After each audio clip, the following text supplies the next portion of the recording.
An unfortunate incident there. We have a guest in the studio to speak more on federal government's effort, especially from the NEMO perspective. We have Dr. Onimode Abdullahi Bandele.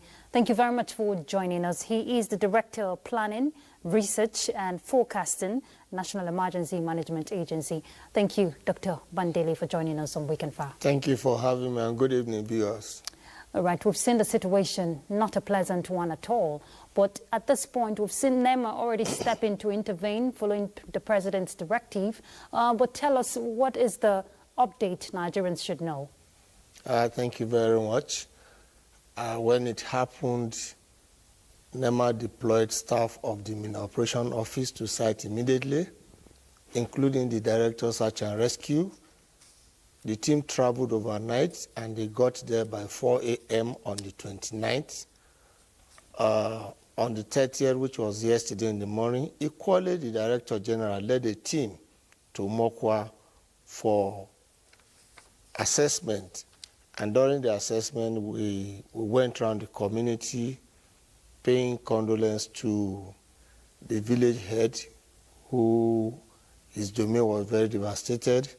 And from what we saw, most of the houses that were close to the waterways were washed away where these people lived.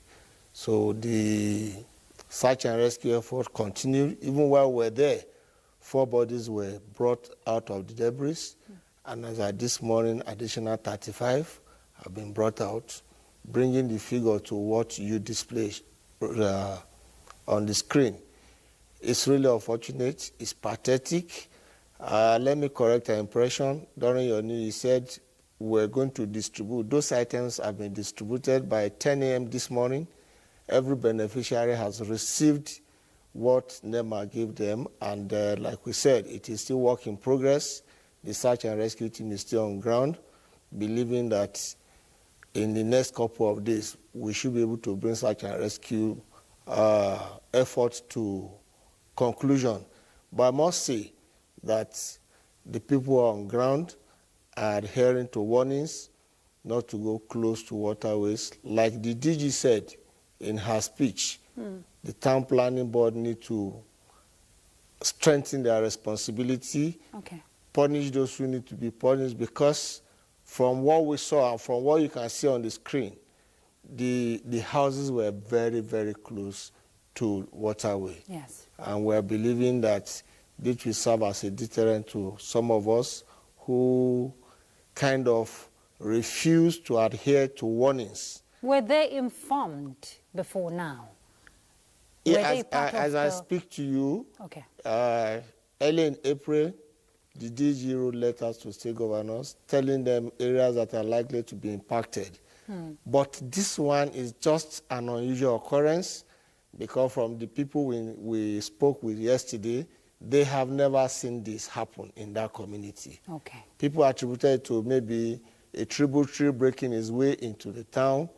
But we know a day before the incident, there was a torrential rainfall. Even in Abuja here, it was heavy.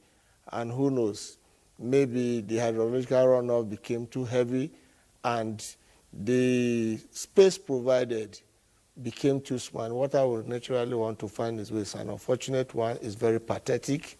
And we pray God to repose the souls of those who have died. And those who are in the hospital, we are praying fervently so that they can recover and get back on their feet. And we hope that, surviving victims will be given temporary solution as soon as possible. As I speak to you, we went with tentages yesterday, which erection started immediately. I'm sure if you have reporters that will go on ground, they will tell you that these tents are there. The people are already there.